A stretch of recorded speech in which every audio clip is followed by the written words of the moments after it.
Terus kalau toh utama-utamane jihad iku memerangi hawa nafsu, maka tolong sekali lagi ilmu petunjuk yang disampaikan Rasulullah yang kita terima ini jalankan untuk memerangi hawa nafsu. Dulu di dalam ilmu di dalam ketuhanan kejawen itu disebut senjata kalimah sodo. Kalimah ya iku syahadat iku. Gini ki setiap dulu itu raja-raja itu harus punya Pak, harus punya kesakten seperti ini. Sebab musuhnya iku resi, musuhnya itu para bangsa-bangsa alus. Syekh Subakir sebelum masuk di tanah Jawa, Syekh Subakir pagi loro sore mati, begebluk namanya. Lah dengan apa Syekh Subakir bisa aman dan memberantas semua begebluk-begebluk? Hanya satu, hanya dengan hakikat syahadat. Jadi Pulau Jawa iku adalah jagati ruhaniyah jenengan yang dihuni oleh pegebluk-pegebluk. Jenengan ajenge masuk di dalam itu dengan aman, maka bawalah senjata kalimah sodoh. Itulah hakikatnya syahadat. Bismillahirrahmanirrahim. Assalamualaikum warahmatullahi wabarakatuh. Para pemirsa yang dirahmati Allah, pada perjumpaan kita kali ini kami akan menyajikan kajian dari Kiai Mukhlason Rosid atau Kuson dari Mojokerto. Marilah kita simak bersama.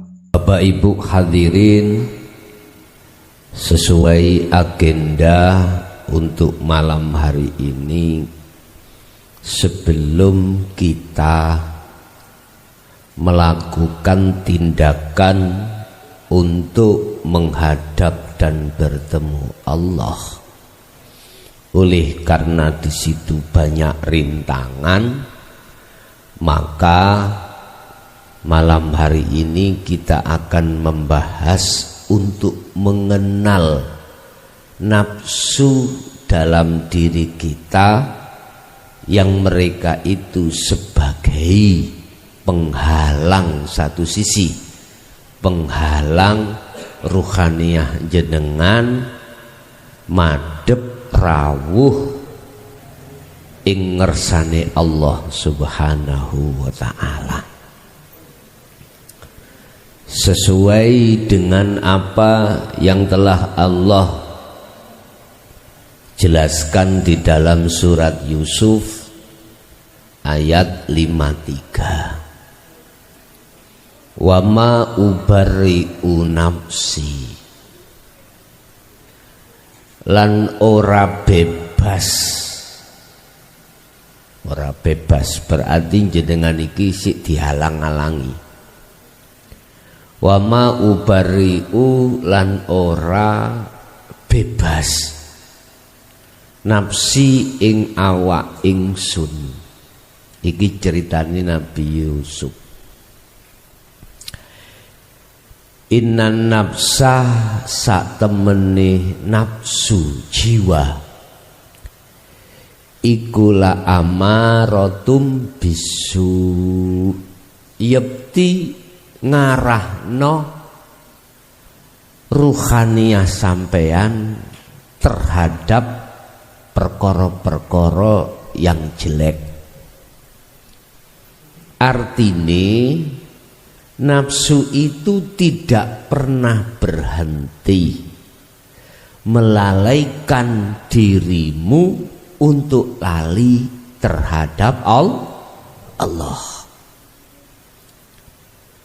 Hal itu terbukti Pak Bu, tidak hanya ketika saat aktivitas di luar sholat, di dalam sholat pun juga begitu. Akhirnya ketika kita Allahu Akbar, hati iki ingat perkara urusan dunya. Lah teng mriki. Illa ma rahima rabbi. Kecuali ada nafsu yang dirahmati, jiwa yang dirahmati, yang nantinya disebut nafsu mutmainnah. Mengki kula tulis begini. Artinya awalnya nafsu iku ngalang-ngalangi terhadap perjalanan ruhaniyah terhadap Allah. Setelah kau perangi, kau jinakkan, nafsu itu dirahmati Allah. Artinya nanti pada akhirnya ketika nafsu itu sudah kau tundukkan, maka nafsu itu nanti akan nganut terhadap dirimu, tidak ngalang-ngalangi. Laksana apa? Kalau Rasulullah itu menggambarkan nafsu itu seperti jaran kuda yang liar. Kuda kalau masih liar, Pak, kita tumpai, kita bikin dokar cari uang, tidak bisa, Pak. Tidak bisa. Karena belum nganut, belum jinak. Tetapi kalau sudah jinak, bisa kita jadikan, kita tumpai untuk mencari kebutuhan-kebutuhan duniawiyah. Contoh, kita buat dokar, kita suruh belok nganan ya nganan, ngiri ya ngiri, mundur ya mundur, begitu seterusnya. Tetapi perlu diingat, sejinak-jinak nafsu suatu saat ya bisa jadi larat jarannya itu. Itu ada beberapa hal. Artinya apa? Nafsu itu walaupun jinak, tetap kita harus waspada. Bagaimana kewaspadaannya itu? Kita harus memegang teguh zikir tersebut pada Allah. Seperti anak di LP ini loh, Pak ya. Kalau sudah dimasukkan nganut, jangan dikira dia itu nggak ingin merencanakan untuk lari, pingin lari. Makanya Pak Sepir iku selalu menjaga 24 jam. Disip petugas-petugasnya ikut disip. Sip berapa jam? 8 jam. Disip, Pak. Loh, Gus sampean kok semerap? Mergae tahu ngerti. Pernah ngalami sendiri. Jadi arek-arek di dalam LP iku iki gak iso metu ya. Arek-arek warga binaan yang ada di LP iku ada beberapa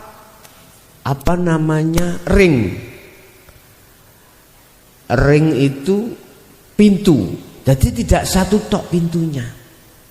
Ada ring pertama pagar, dikasih apa? Dikasih pintu digembok. Terakhir, ring terakhir di kamar itu pun pintunya juga digembok. Lo gitu aja lo masih ada yang kabur, masih ada.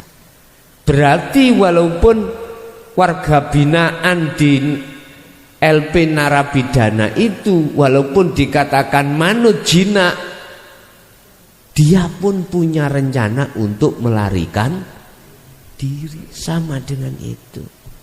Makanya harus dijaga 24 jam, harus.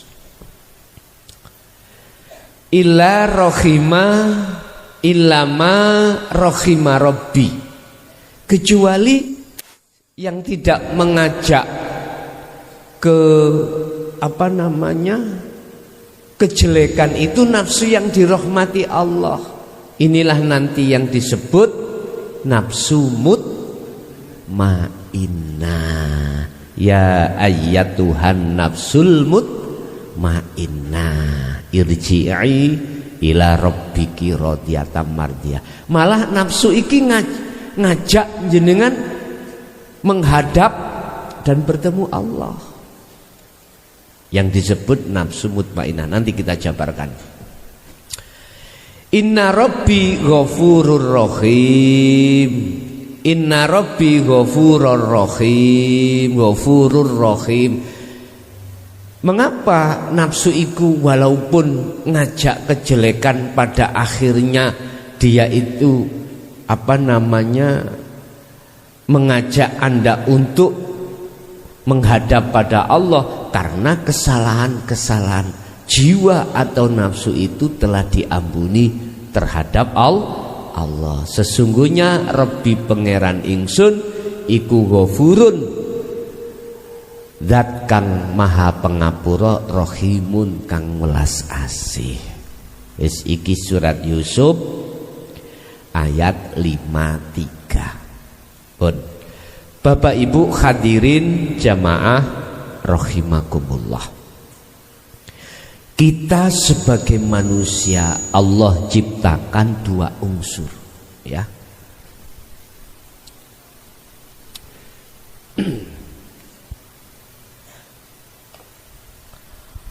Allah menciptakan manusia terdiri dua unsur, yaitu jasad dengan ruh, ya. Saya tidak membahas jasad, Pak. Ndak, iki bahasane ning hukum syariat, ya.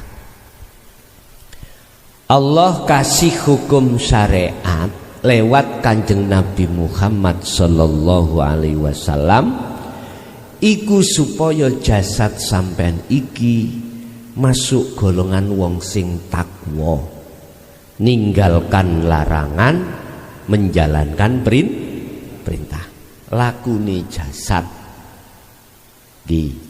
ditata di dalam hukum syariat, sehingga disebut akmal, ibadatul jawareh, ibadah sing bangsa dohir jasmani iki. Hubungannya dengan hablum minan nas, jasad disuruh sholat isya, ya ben sholat, iki perintah. Ditata di dalam hukum syariat oleh karena kiblatnya ada di Mekah, tidak di pundi kemarin Jawa Barat niku sing viral ini loh.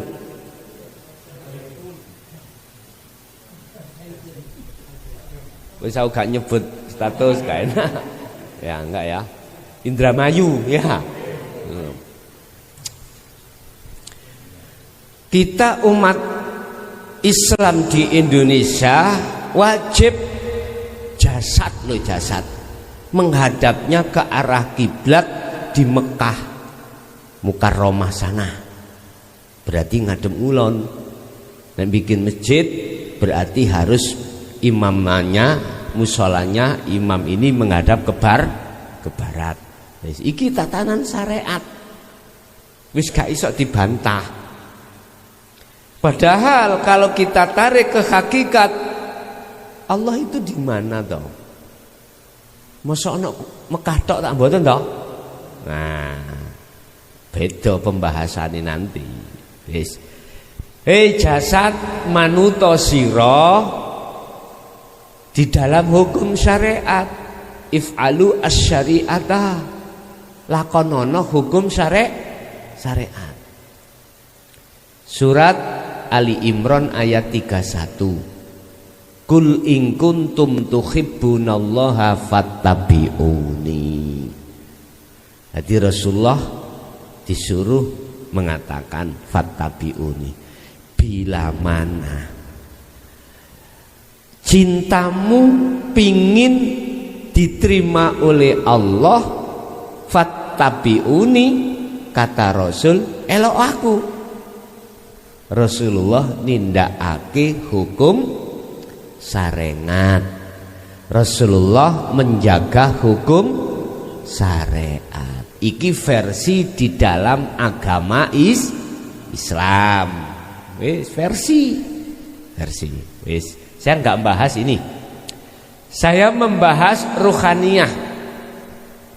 Ruhaniyah itu Allah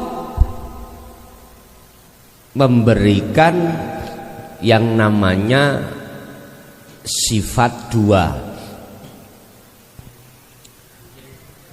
basyariyah, dua basiroh.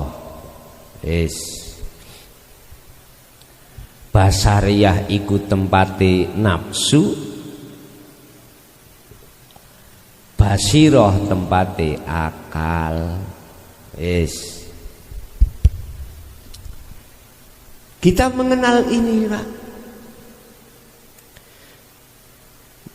Manusia di samping ada jasmani, jasad, juga rohaniyah utawa roh. Wong Jawa ngomong nyawa. Paham nggih? Jasad kita diciptakan Allah dari saripati tanah. Nanti kalau sedo kembali ke tanah, dikubur. Allah kasih kasih mata, dua-duanya kasih mata. Jasad dikasih Allah mata, namanya ainul basariyah. Iki moto. Ainul basariyah. Apa tujuannya ainul basariyah? Kanggo ndelok, untuk melihat perkara-perkara yang diciptakan oleh Allah. Contoh, akhirnya saya bisa melihat jenengan, tembok dan lain sebagainya. Melaku sak melaku, jalan sak jalan, berhubung ada mata, melihat depan ada meja, ya gak mungkin toh Pak tak tabrak, gak mungkin toh. Jelas saya melihat, jelas saya berjalan tempat yang tidak ada halangannya. Ini mata jasad. Ada mata jasad itu dibagi dua, Pak. Ada mata jasad yang bisa berfungsi, ada yang tidak berfungsi.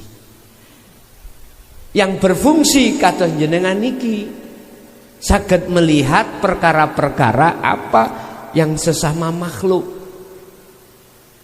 Yang gak berfungsi disebut mata yang buta.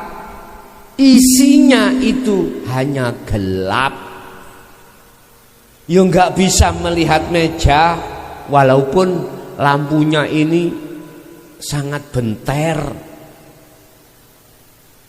Gak bisa melihat, yang terjadi gelap. Jadi ketika saat saya berjalan mata saya buta, otomatis ya nabrak.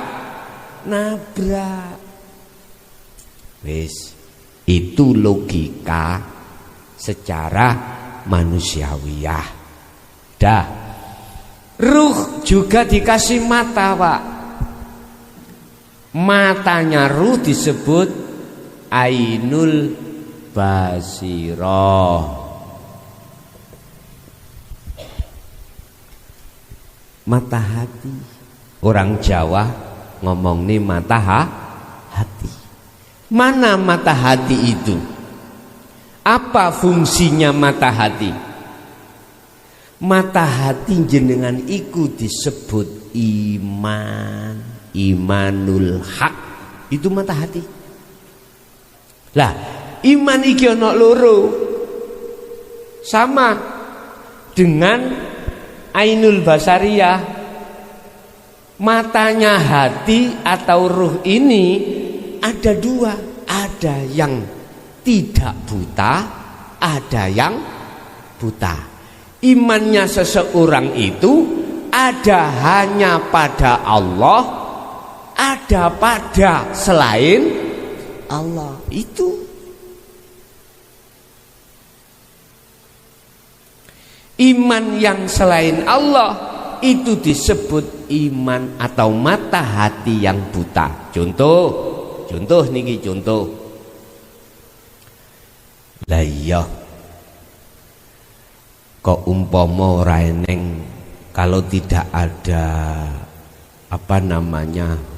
hujan yang lebat, ya enggak mungkin ada banjir. Sehingga banjir itu mengakibatkan erosi. Erosi akibatnya tanaman-tanaman Pak Tani rusak. Aku beriman rusaknya tanaman itu gara-gara banjir. Lah, inilah yang kusebut mata rohaniah kita buta pada Allah. Lah, sedangkan mata hati yang tidak buta Pak.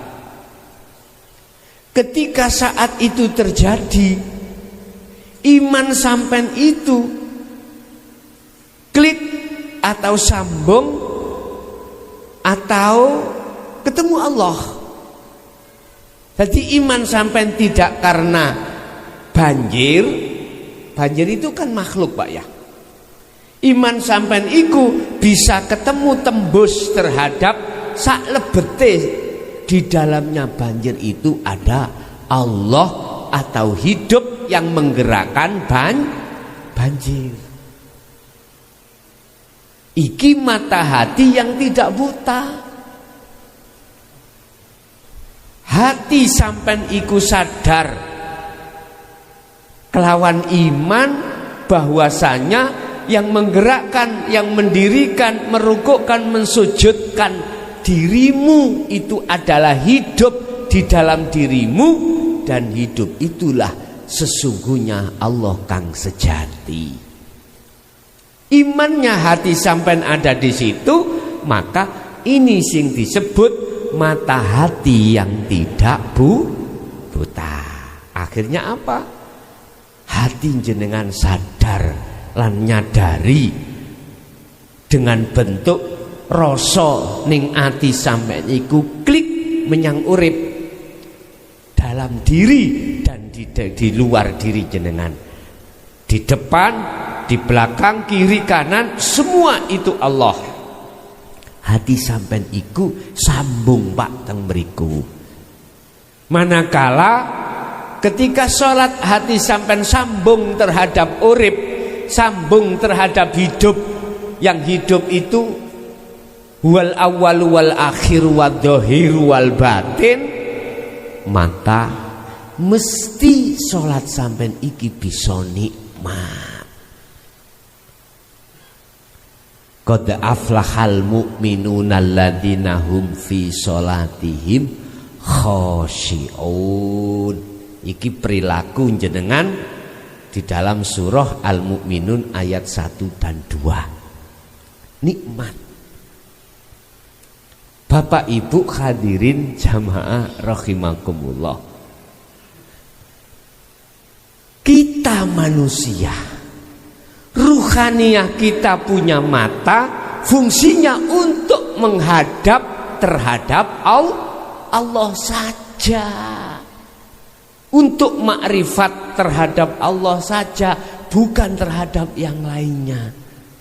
Berarti fungsinya mata hati untuk melihat Allah, basirah itu. Sedangkan mata dohir basariyah jasad untuk melihat makhluknya Allah. Wis iki fungsinya dhewe. Cuman kita Pak, mata hati kita sebelum dikatakan tidak buta, awalnya buta. Prosesnya ada 3. Pertama, sebelum balik anak kecil iki ya tidak buta terhadap Allah. Makrifat pada Allah. Karena apa? Karena mata hatinya itu belum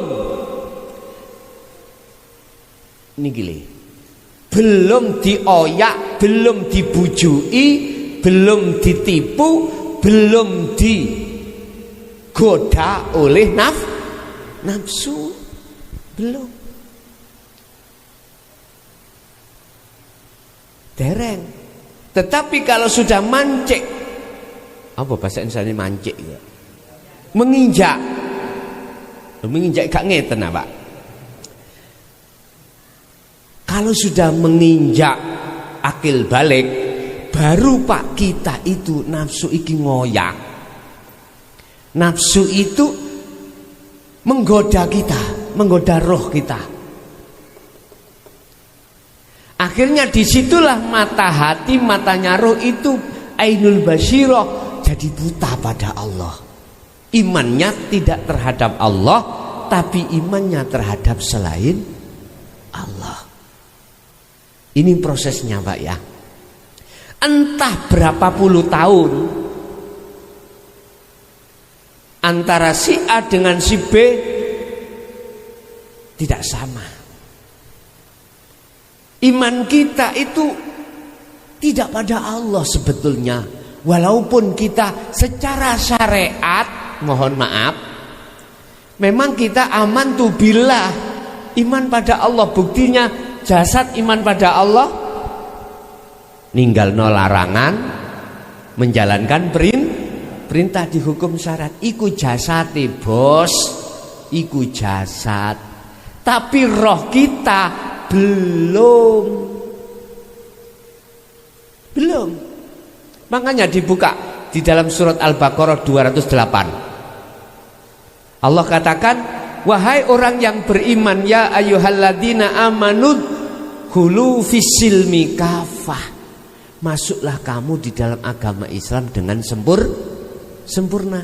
Jadi ojo mung jasate tok. Rohe ya kudu muslim. Lah roh muslim kudu manut menerima ajaran hakikat. Syariat manut ajaran syariat, roh manut ajaran hakikat. Syariat thariqat, hakikat makrifat. Itulah yang dimaksud dinul haq, agama yang mengesahkan Allah, mengesahkan pada Tuhannya. Dinul haq. Dulu Pak, mohon maaf loh ya, sebelum Islam secara syariat di Pulau Jawa masuk, para wali nggawa dinul haq iku dengan bahasa Jawa. Karena apa? Orang Jawa gak ngerti Arab, tidak mengerti Al-Quran, akhirnya dibahasa Jawakan. Solo disebut mejil. Ngapunten lho ya. Nafsu utawa yang nanti kita kenal amarah, nafsiyah, amarah, lawamah, mutmainah disebut dulur papat, 5 panjer. Bahasane ngoten. Malaikat disebut dewa. Weh macam-macam. Ulama kiai disebut al-masyayikh, masyayikh bahasa Arab Pak. Ustad bahasa Arab. Wis dijawakno Rama. Begitu Pak. Para kekasih-kekasih Allah dulu membawa ajarannya disesuaikan dengan bahasa kaum itu sendiri. Tambah luwih ribet nggih dhisik nggih. Nek ditampa sekarang, kalau dulu ya cocok, ngoten lho, cocok. Pun. Terus siapa disebut nafsu ini yang membikin meripat ati sampean kali kula jadi buta itu yang mana? Pun. Sifat basariyah iki, Pak, ya. Sing kula kothaki basariyah iki ana nafsu namanya nafsiyah. Iki dulur papat sampean. Amarah. Kalau yang basiroh, nah iki lawamah mutmainnah.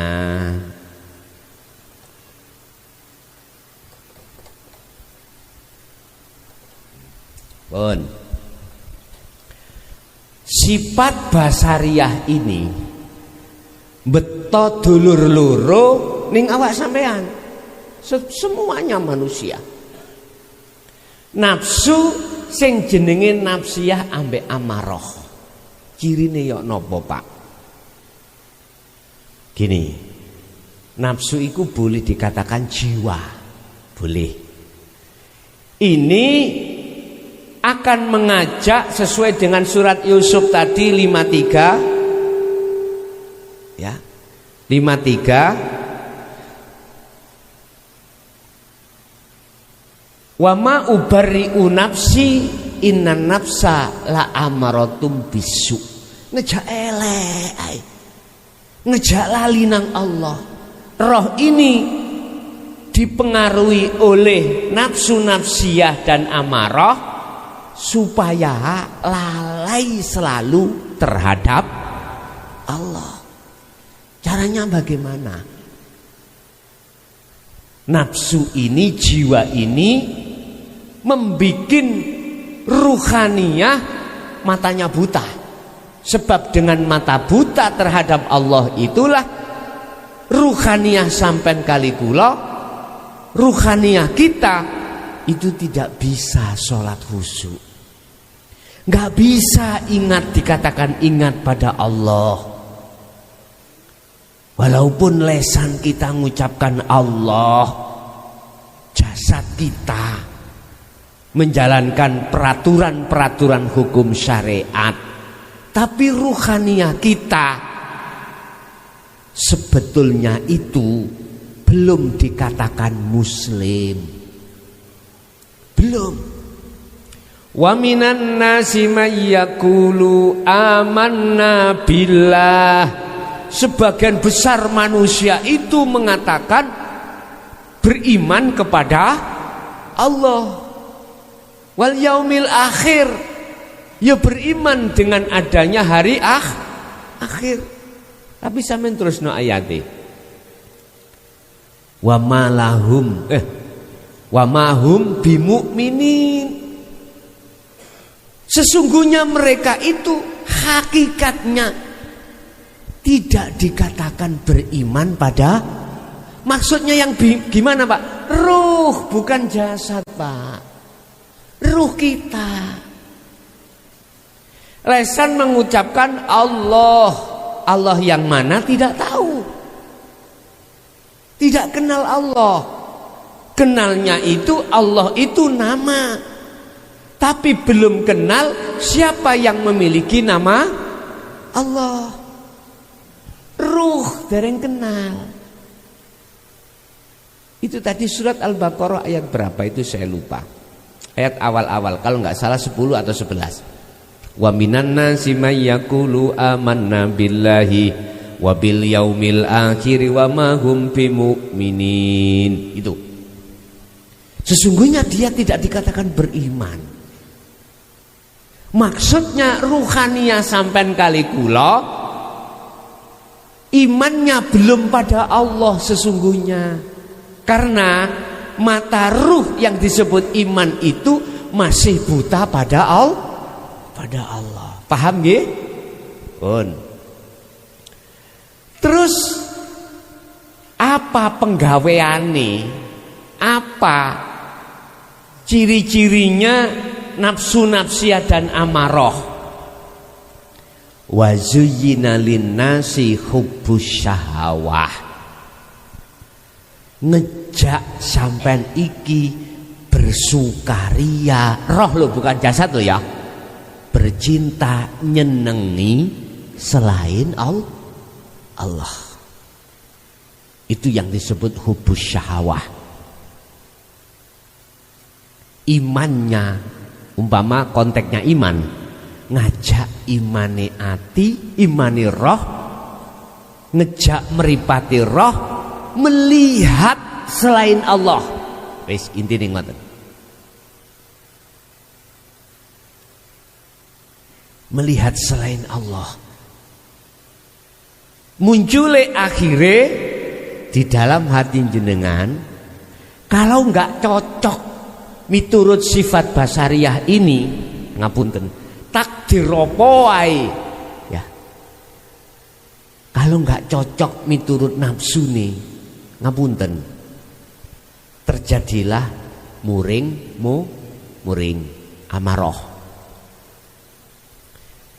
Gawane nafsu-nafsiyah, hasud, riya, takabur, sum'ah, intine sifat-sifat sing tercela.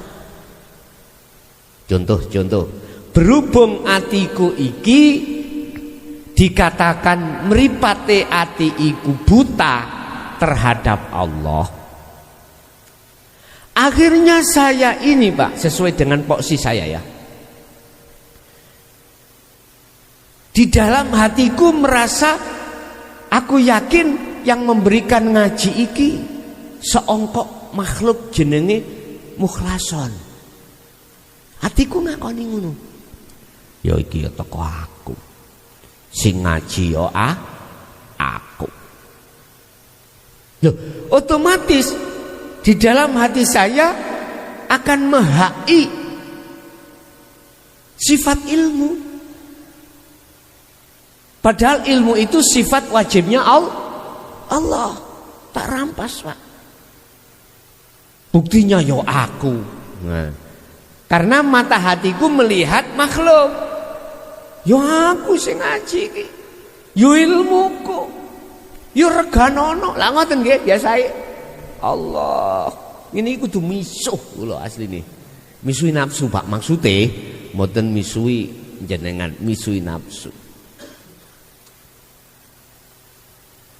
Akhirnya ning hatiku iku rumangsa kula luwih bagus, luwih pinter, luwih ngalim katimbang jenengan. Akibatnya teng mriku nanti. Loh, apa bedane kula kali iblis? Ayo. Ya kula iki hakikate iblis akhirnya. Lah, mengapa iblis mboten purun diperintah Allah sujud nang Adam? Lah ngoten nggih.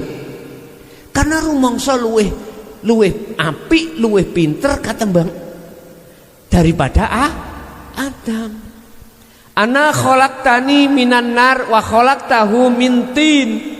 Bagaimana ya Allah saya mau sujud kepada Adam? Lah wong saya itu lebih baik daripada Adam. Saya kau ciptakan dari api, Adam kau ciptakan dari tanah liat.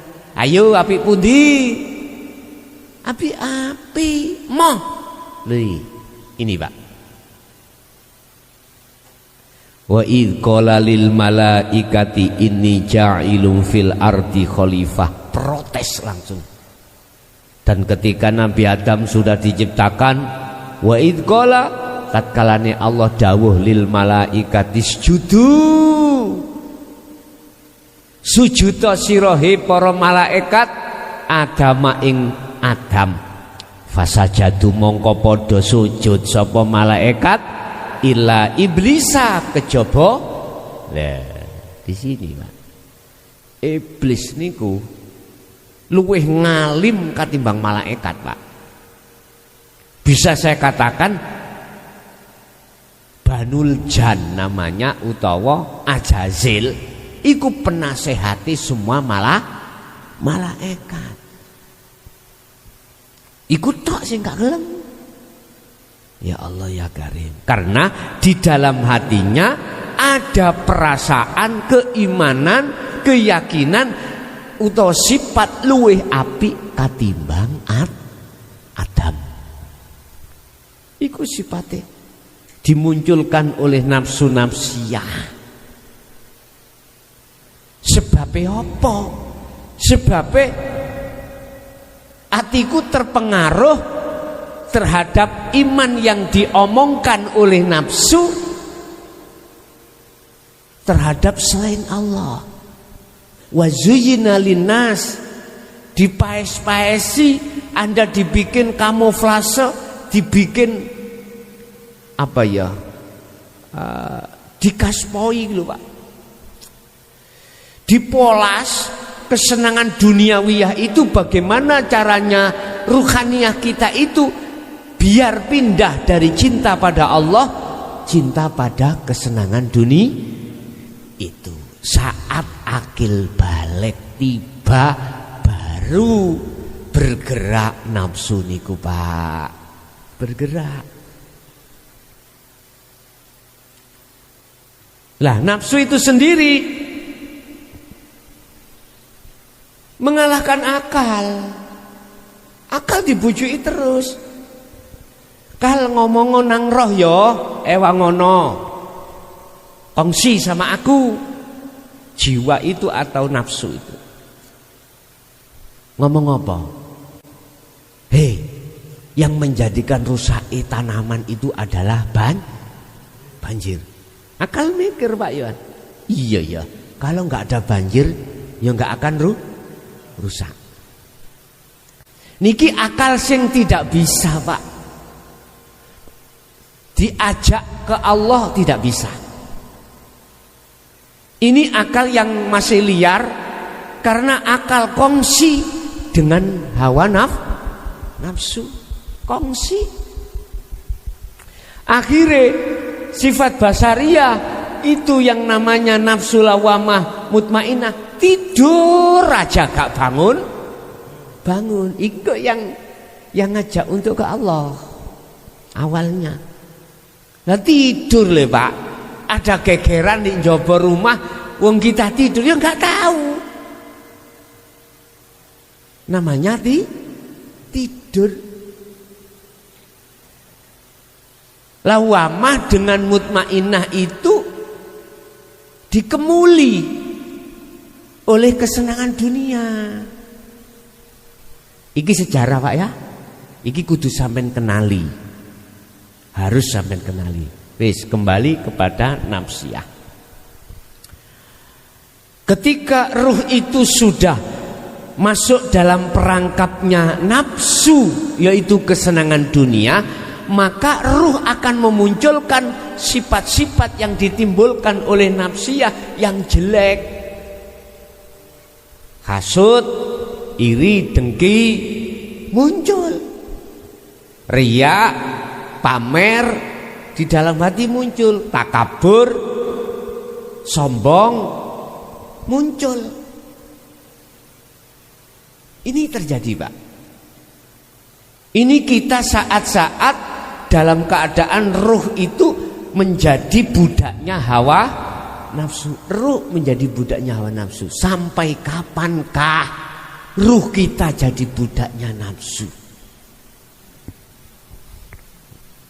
Iku pengalaman jenengan masing-masing. Si A si B kadang yo enggak sama.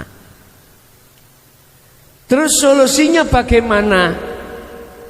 Biar kita tidak terus-menerus menjadi budaknya hawa nafsu. Huwallazi arsala rasulahu bil huda wa dinil haq. Huwa utawi Allah iku arsala ngutus, memerintahkan. Allah memerintahkan rasulahu terhadap utusannya saat iku zaman kenabian disebut Muhammad ibnu Abdillah. Bil huda, dia diutus untuk membawa petunjuk. Apa petunjuknya? Ya ilmu iki, Pak. Ya ilmu hakikat ini, wadinil hak, dan agama yang mengesahkan pada Allah. Jadi ilmu itu diwadahi din agama yang mengesahkan Allah. Itu supaya kanggo gugah nafsu lawamah mbek mutmainah, supaya sadar bahwasanya ruh itu dalam kunjoronya hawa nafsu, dalam budaknya hawa nafsu. Roh iki lho alat supaya kanggo awakmu merangi hawa nafsu. Dulu di dalam ilmu di dalam apa namanya ketuhanan kejawen itu disebut senjata kalimah sodo. Kalimah ya iku syahadat iku. Kemarin sing kula bahas niku lho nggih. Itu nanti dibuat melawan nafsu. Mboten bacaannya asyhadu alla ilaha illallah wa asyhadu anna muhammadur rasulullah. Bukan itu, bukan bacaannya. Kemarin kan sudah kula bahas hakikate syahadat. Itu kanggo ngelawan nafsu. Nafsu kalai ada di situ, Pak, nanti. Sifat basariah Anda yang dikuasai nafsu itu, kalahnya itu nanti dengan senjata kalimah sodo. Bapak Ibu hadirin jamaah rahimakumullah. Akhirnya Rasulullah mengajarkan tentang dinul haq, isinya ini. Itulah ilmu-ilmu yang berkenaan dengan keesaan pada Allah, yang terkenal di dalam agama Islam disebut ilmu tauhid. Ini ya. Ilmu yang untuk ruh itu bisa mengesahkan Allah. Ilmu untuk ruh supaya mengalahkan nafsu. Ilmu untuk ruh supaya bisa menghadap dan bertemu Allah. Ilmu untuk ruh supaya ruh itu tidak menyekutukan Allah. Lah ini. Makanya ayatnya diteruskan liyudhirahu ala dini kulli walau karihal musyrikun. Ini Pak pedoman saya. Mengapa saya berani saya katakan di tengah umum? Karena ayatnya walau karihal musyrikun. Walaupun kau dibenci orang, sampaikan. Ini dasar saya. Walau karihal kafirun, walaupun di tengah umum, sampaikan. Tapi ya resikune Pak, sampean tahu sendiri. Bukan pujaan mayoritas yang dari umat, tapi cacian yang ku terima. Enggak masalah. Wong iki wis tugas. Kate lapo. Ini dasar saya. Itu surat apa tadi? Walladzi arsala rasulahu bil huda. Tolong dicarikan itu. Surat Baqarah, surat Imran, Ali Imran ada insyaallah. Lah, ini dasar saya mengapa selama 23 tahun yang bahkan mulai ngeflor berani di tengah umum itu mulai tahun 2007. Mulai tahun 2000 sampai 2005 itu sembunyi-sembunyi. 2007 udah langsung saya di tengah umum. Jadi keluh kesah apa yang kudapatkan persis seperti apa yang didapatkan dan dialami oleh Kanjeng Nabi Muhammad SAW. Persis tertuang di dalam surah Al-Hijr ayat 94 sampai 99. mayoritas cacian, makian, bahkan tuduhan-tuduhan bahwasanya ini ajaran sesat sudah saya terima, tapi saya kembalikan pada Allah yang membikin semuanya itu juga Allah. Beres wis. Jadi saya tidak akan pernah benci terhadap yang membenci, enggak, karena semua manusia itu punya proses masing-masing, gak langsung sadar, enggak. Pun kembali kepada materi. Terus bagaimana caranya ruh itu bisa keluar dari penjaranya nafsu? Ruh itu bisa tidak lagi menjadi budaknya hawa nafsu. Terimalah Pak ajaran Dinul Haq ini. Khusus di Perning saya membahas mulai pendidikan awal Pak. Enggak apa-apa, karena memang banyak pemula. Nanti Aqaid 50 kula sampaikan, karena itu ada di dalam dirimu. Tapi tak selesaikan dulu pengenalan nafsu dalam diri panjenengan satu persatu. Wis, kalau ilmu ini nanti sudah jenengan terima ringkesnya, selanjutnya amal, laksanakan. Kholwato, zikiro, nanti saya ajarkan Yohan tentang zikir. Amalkanlah hakikat syahadat, bawalah kemana kau pergi untuk mencambuk nafsu di dalam dirimu nanti. Jika selalu aja ruhaniyah itu dipengaruhi oleh nafsu, akhirnya selalu lalai pada Allah. Itu dengan istiqomah sampai mati Pak, sampai mati. Nanti akan saya kasih momen kapan, sejak kapan jenengan pemula ini melaksanakan ini. Nanti ada lagi, ada apa?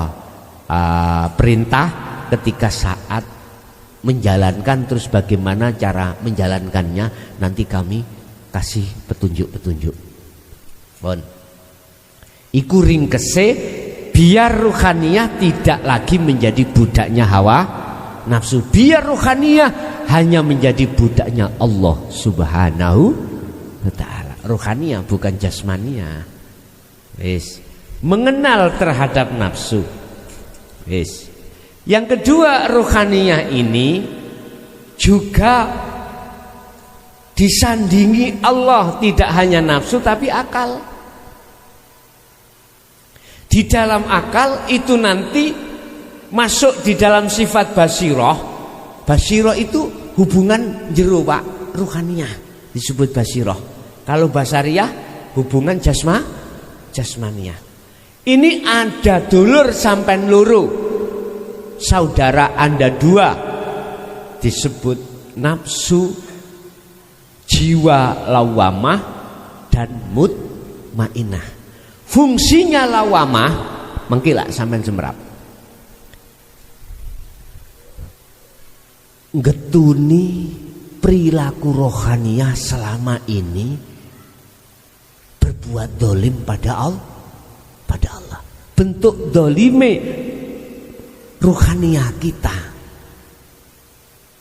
berkasih mesra dengan kesenangan dunia. Nanti akan tumbuh lawamah ini, jiwa lawamah itu akan bangun.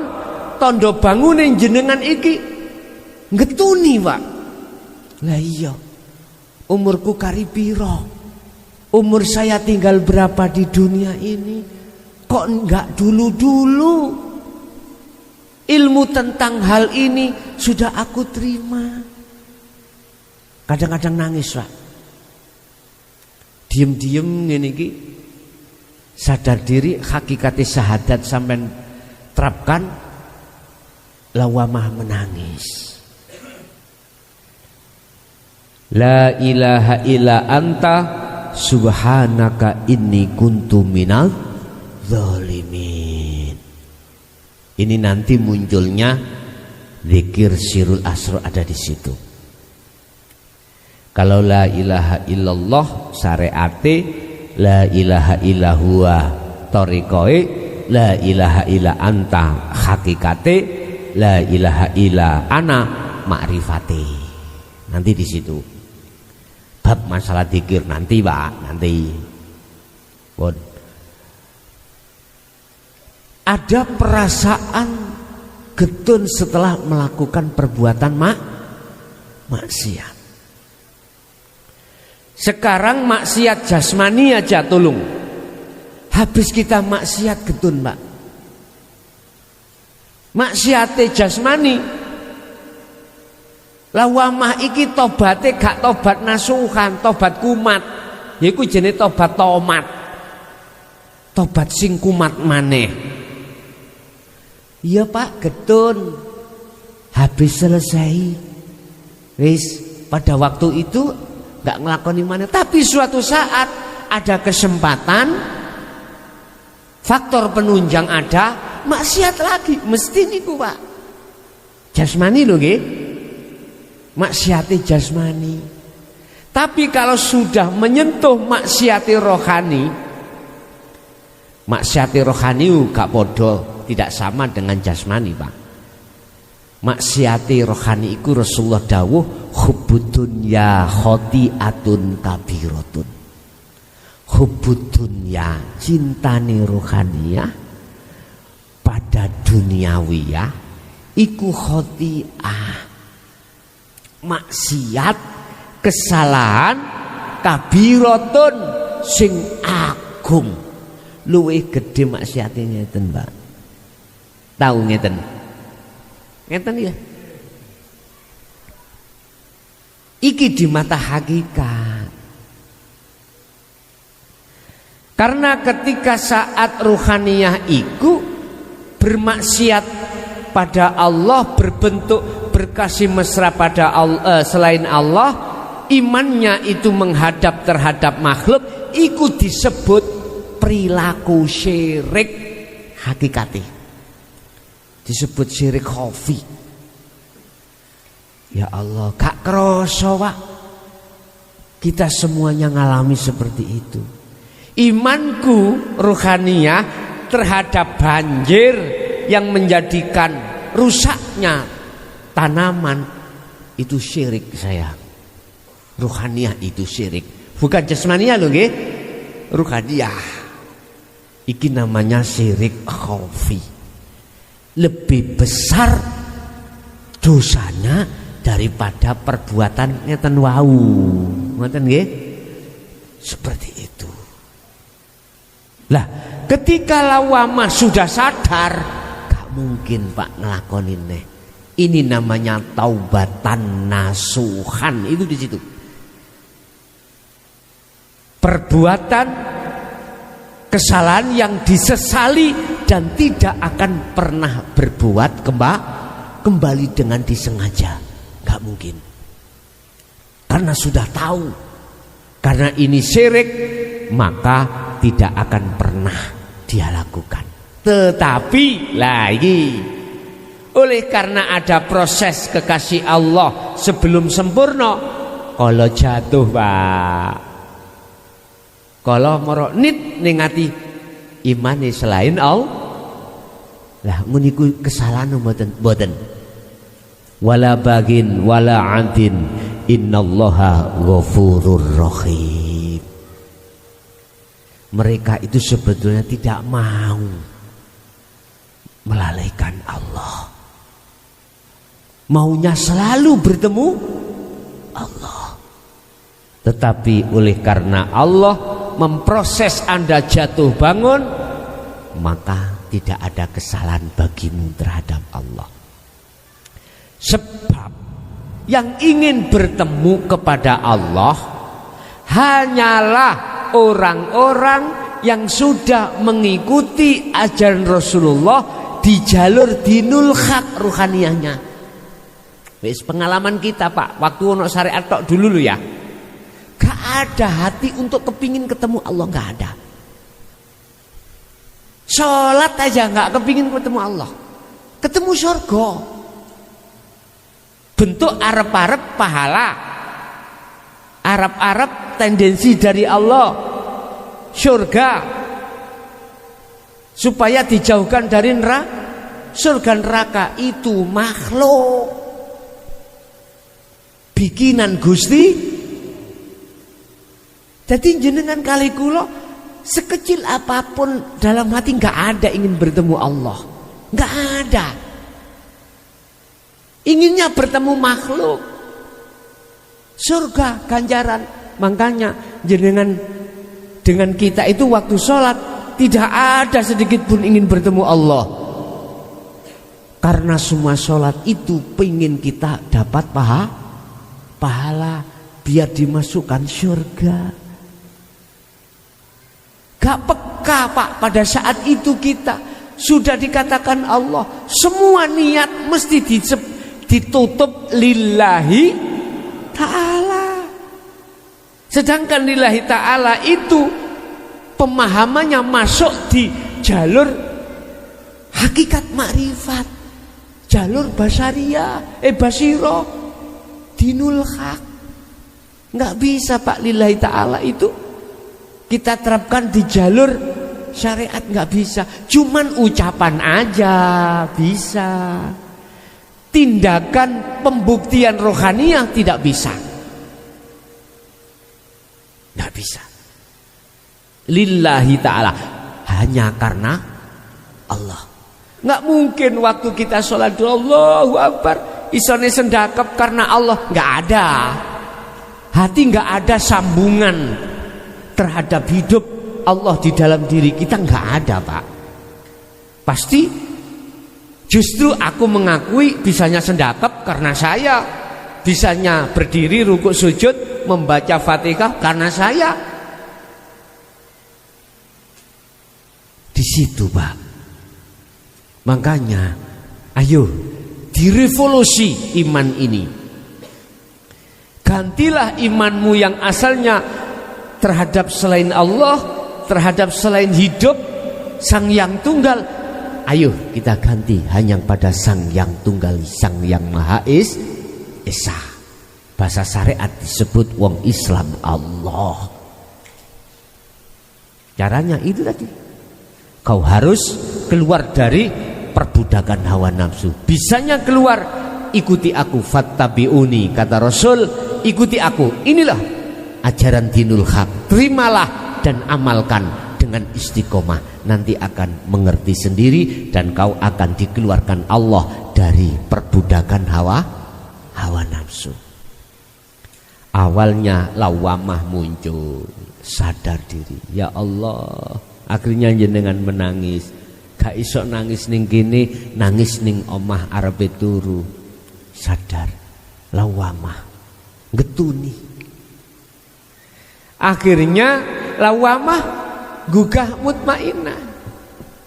Dulur tangi ya. Mutmainnah bangun. Karena apa? Digugah oleh Allah lewat bentuk ruhaniyah ini, nanti akan mengamalkan namanya zikir di dalam kholwat. Bangun. Akhirnya muncullah ayat, ya ayyatuhan nafsul mutmainnah, wahai jiwa yang tenang. Mutmainnah itu tenang. Irji'i baliyo sira ila rabbiki, maring pangeran sira. Oleh karena ruhaniyah ini sudah mendapatkan bimbingan dari Allah lewat Rasul, akhirnya tahu selama ini aku dijebak, dibujui, ditipu oleh nafsu. Akhirnya mengikuti petunjuk-petunjuk Allah. Ya Karim. Kalau sudah mengikuti petunjuk Allah, maka ruhaniyah akan dibimbing oleh Allah. Hal itu tertuang di dalam surah Al-Ankabut ayat 69. Waladina lan utawi wong akeh jahadu kang gelem padha merangi nafsune sapa ladina. Orang-orang yang mau memerangi hawa nafsunya otomatis sudah punya modal, Pak. Perang itu jangan berangkat kalau tidak membawa senjata. Sampeyan perang budal lawaran ya mati, Pak. Mati. Wong musuh sampean niku senjatane iku canggih-canggih. Sampeyan lihat di Ukraina sekarang. Senjatanya Rusia canggih-canggih. Ukraina dibantu NATO. Lah kok Gus nyetel YouTube, Bos. Ah ora. Gak ana pawon tok aku nyetel YouTube. Cek ngerti dunia luar ngoten lho, Pak, sawangane. Senjatanya mutakhir, Pak. Senjata yang paling ampuh di atas bom nuklir yaitu senjata kalimah sodo. Ning Al-Qur'anul Qadim, Pak. Iki aku gak wani buka kula. Estu gak wani buka. Umpama tak buka ngono, ruh orang-orang yang gak tanggung jawab akan membuat suku cadangnya. Dunia iki kalau dijatuhi istilah sampean roh nika neker ya. Wis iku ya gedhe lah, kegeden asine. Hati uranium wis gak usah terusno. Ada zat-zat ya yang di dalam Al-Qur'anul Qadim disebutkan umpama fisika tak omongno akan dicari orang-orang yang berbahaya khawatir. Iki kok dicampur jadi siji, dicampur jadi satu, sebuah cara bom nuklir lah, si kecil, Pak, si kecil. Nuklir sik diwedeni selama ini toh. Ini si kecil. Apabila itu dijatuhkan, sepertiga dunia lebar. Sepertiga. Tidak besar, Pak. Neker kegeden. Zat itu tadi dikumpulkan jadi satu, besarnya tidak sampai sebesar neker. Dibuka di dalam Al-Qur'an Qadim, sing wis paham akan tahu. Ini kalau di apa namanya? Dibentuk secara fisik ya. Dirutuhno ning dunya sepertiga dunia niku langsung lembut. Sepertiga iku ngene, Pak. Misale bunder iki dibagi 3. Ya apa bagine 3? Ngeten nggih. Ngeten ya. Sepertiga niki lebar. Indonesia saja nggak ada yang tahu. Sak dunya gak ono sing tahu. Kecuali tabi'ina sholihin. Iki. Karena beliau itu membawa Al-Qur'anul Qadim. Al-Qur'anul Karim itu loh. Di dalamnya itu sebetulnya orang-orang selain Islam itu kok punya senjata mutakhir. Sumbernya dari itu. Dibahasa tauhidkan, itulah ning Jawa jenenge namanya senjata kalimah sodo. Iku takwilan mawon. Asine wonten mriku. Semua hancur. Duniawiyah yang ada di dalam jagat hatimu mesti hancur kena senjata kalimah sodo. Duniawiyah, kesenangan duniawiyah dalam hati yang ditimbulkan oleh nafsu kena senjata kalimah sodo, semua hancur, Pak. Hancur. Itu sepertiga. Umpama difisikkan itu terjadi seperti itu. Eling, Pak, sampai mbah utawa buyut utawa bapak jenengan biyen niku tahu dawuh ngeten. Cobi dia meneling-eling. Geni neraka sak menir ya. umpama dijatuhkan ing donya langsung kobong kabeh. Lah ngoten nggih. Eling nggih? Pernah bapak kita Mbah Buyut itu dulu itu sanepo seperti itu. Iki sebetulnya mengarah.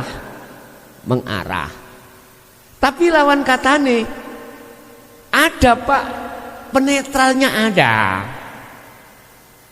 Apa?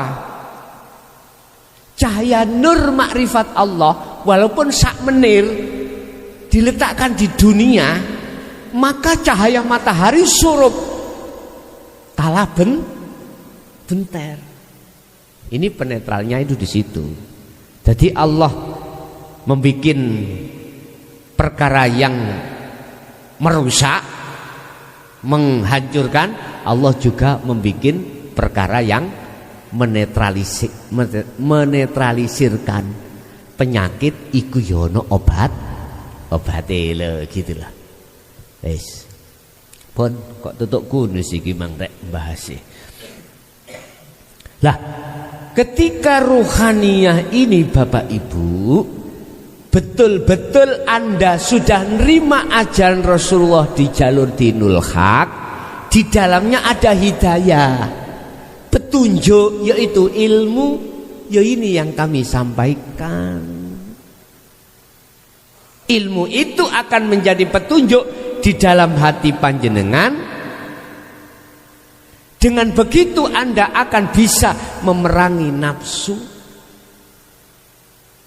Lah, ketika golongan orang yang memerangi nafsunya fina walladina jahadu, dan orang-orang yang mau memerangi nafsunya fina karena saya, lah bukan karena calon morotua, mboten ya, bukan karena apa-apa, fina karena mencari ridhoku kata Allah, karena aku yolanah diyannahum subulana, sungguh akan saya kasih jalan.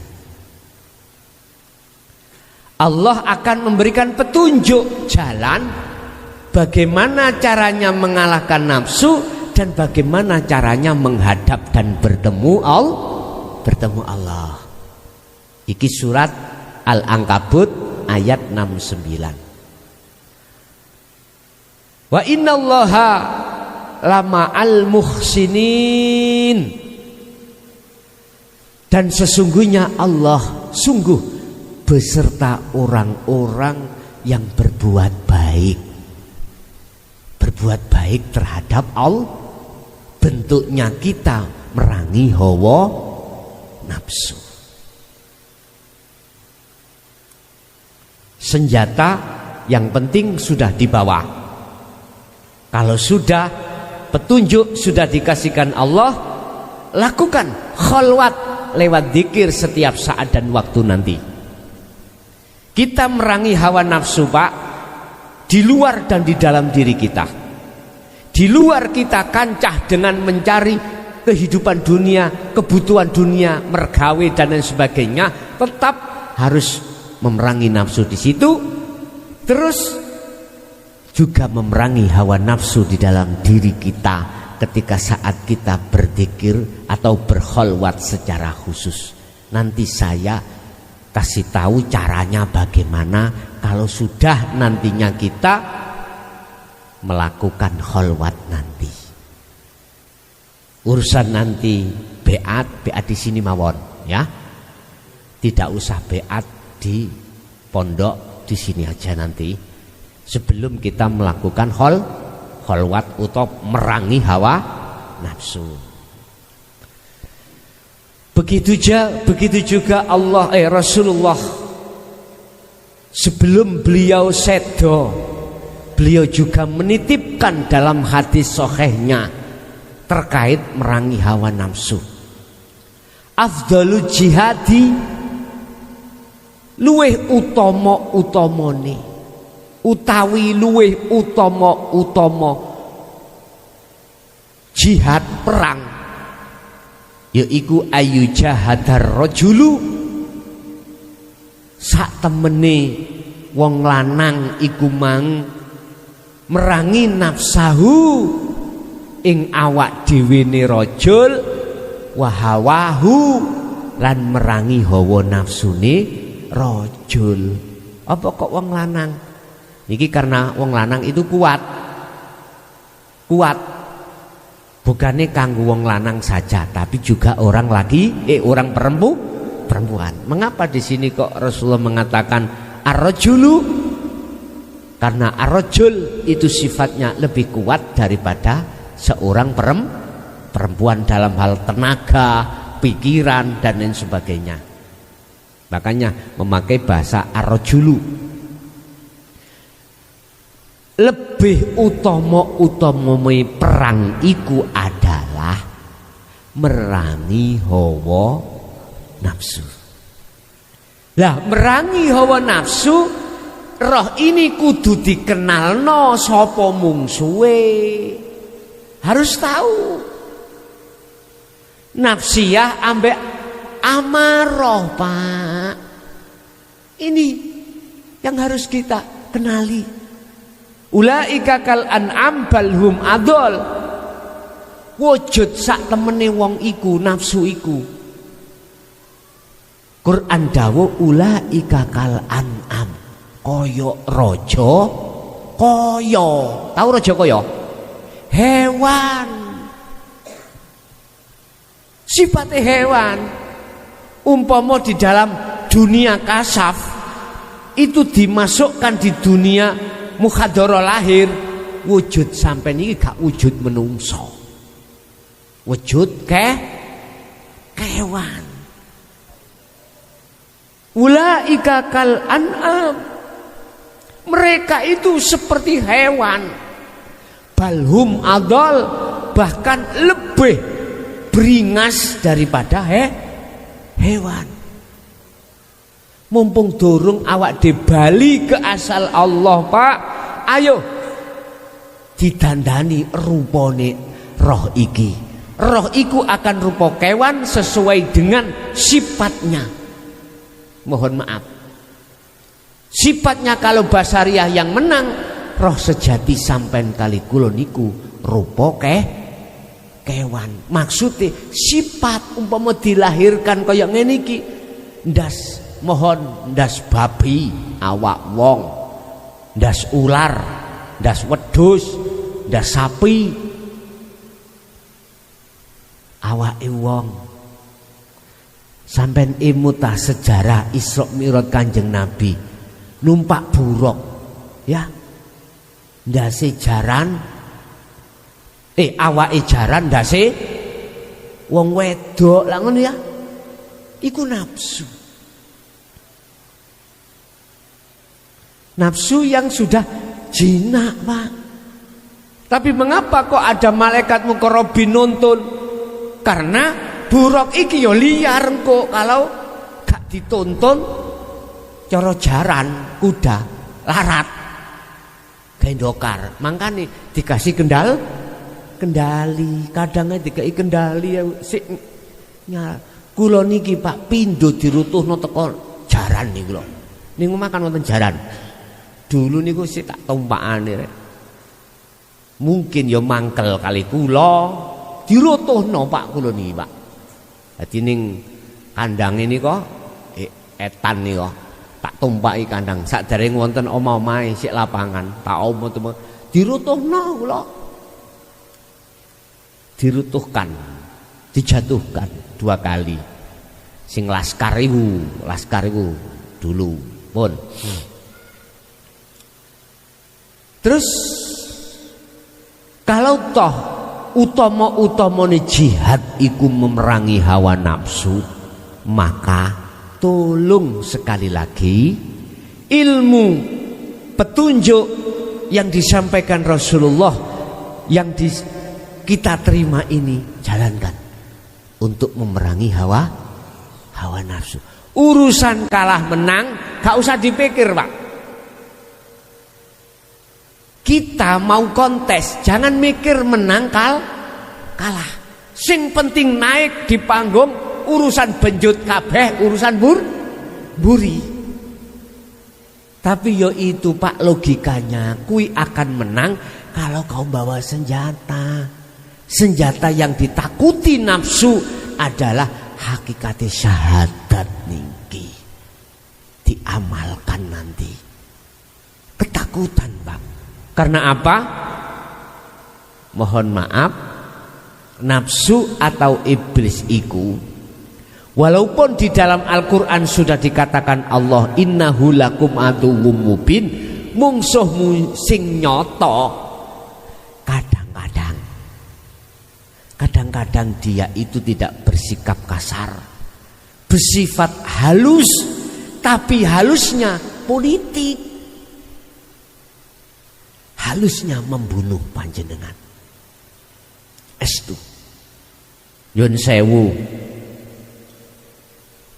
si A mertamu ke si B, digekno kopi, ditui jajan, halus Pak nggih?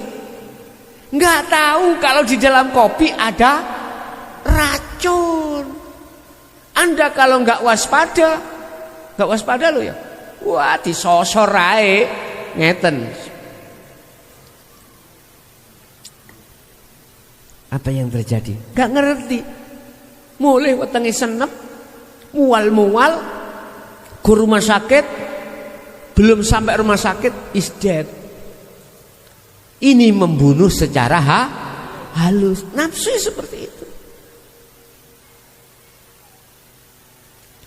3 hal nafsu membunuh kita. Yahjubuhum bi ilmihim wa yahjubuhum bi ibadatihim, yahjubuhum bi amwalihim. Dadi kuwi wong sing sugih, sebab engko kuwi akan bisa sedekah karena kau sugih. Apik Pak nggih? Apik. Tapi kita enggak sadar nafsu menanamkan riya. Supaya saya pengen diwahne wong kalau saya itu ahli sedekah. Sampeyan delok, sampeyan lihat seluruh masjid di desa saya, musola-musola, gak ada yang jelek. Panitia berapa butuhmu? 100 juta. Cek langsung, wis, gak usah 1 juta, 200 nyok bawa.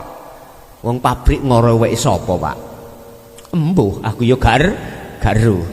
Pabrikku lah 200 juta enteng Pak. Tapi ada maunya nafsu. Allah ya karim, dengan harta benda sakit Pak, terselubung itu namanya. Lah ini kalau tidak jenengan membawa senjata hakikatnya syahadat, tidak bisa terdeteksi Pak, nggak bisa. Kalau jenengan membawa senjata kalimat sodo mesti terdeteksi. Kalau di belakang halusnya nafsu itu ada niat terselubung, ketahuan. Akhirnya hati sampean tidak beriman terhadap selain Allah, tetap Allah. Nanti ada triknya di dalam Al-Quran bagaimana caranya itu selalu sampean pegang. Faqadistamsaka bil urwatil wuthqa lam fisama laha. Namanya tali atau senjata itu pegang teguh.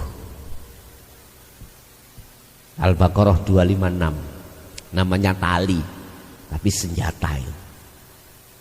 Gini ki, setiap dulu itu raja-raja itu harus punya Pak, harus punya kesakten seperti ini. Sebab musuhnya itu resi, musuhnya itu para bangsa-bangsa alus.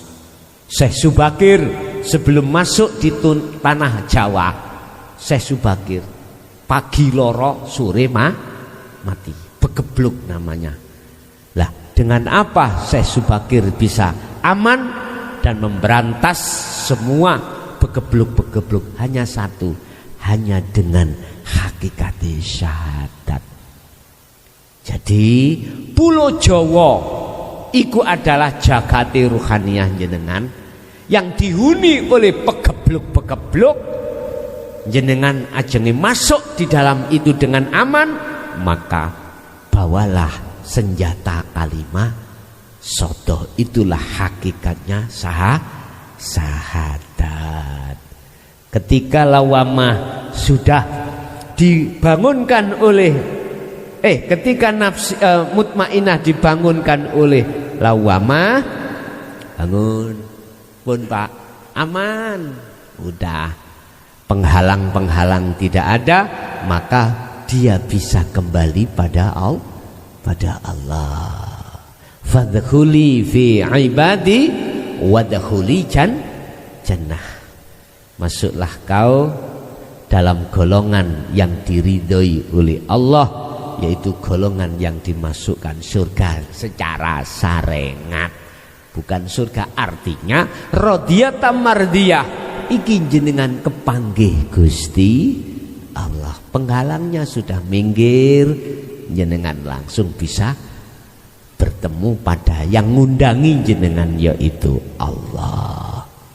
Iki gambaran kronologi jenengan kali kula roh itu, yang asalnya roh jadi budaknya nafsu, sekarang roh menjadi budaknya Allah Subhanahu wa ta'ala. Itulah Bapak Ibu apa yang bisa kami sampaikan terkait masalah pengenalan nafsu yang sebagai mungsuh dalam diri jenengan, yang nantinya jenengan perangi. Besok kita akan bahas tentang lanjutan daripada senjata kalimah sodoh. Jadi tak bekali dhisik sampai senjatane, carane nggunakno senjata. Setelah itu nanti kita masuk pada peperangan melawan hawa nafsu. Bapak Ibu hadirin, mungkin itu apa pada malam hari ini yang bisa kita terima. Mudah-mudahan semua apa ilmu yang diberikan Allah menjadikan ilmu yang bermanfaat, barokah terhadap kita dan anak putu kita ila yaumil qiyamah. Lahumul Fatihah. Bismillahirrahmanirrahim.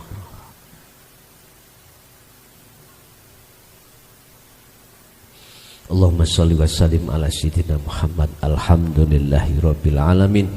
Allahumma ya Fattahu ya Alim, iftah lana bifutuhil arifin, iftah lana bifutuhil arifin, nawwir qulubana wa ila auladina wa azwajina wa dzurriyyatina wa ahli baitina wa jami'i man tabi'ana binuri hidayatika wa ma'rifatika ya arhamar rahimin.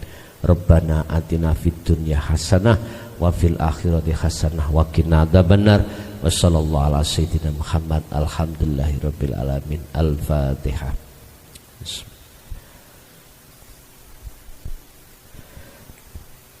Kurang lebihnya mohon maaf. Akhirul kalam. Assalamualaikum warahmatullahi wabarakatuh.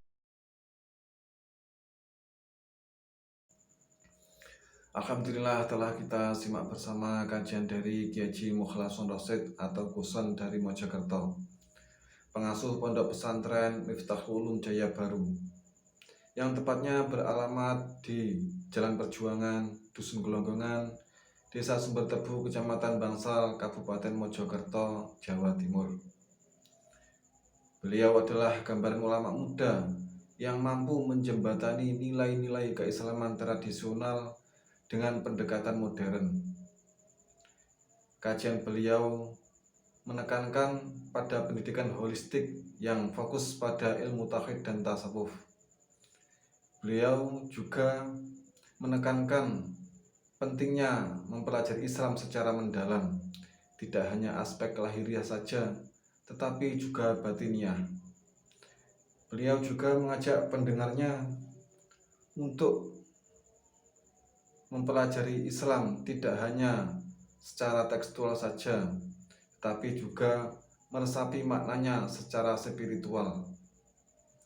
Semoga kajian-kajian dari beliau bisa kita petik hikmah dan manfaat, sehingga bisa membawa keberkahan pada hidup kita di dunia dan akhirat. Amin, amin, ya Rabbal Alamin. Akhirul kalam, wassalamualaikum warahmatullahi wabarakatuh.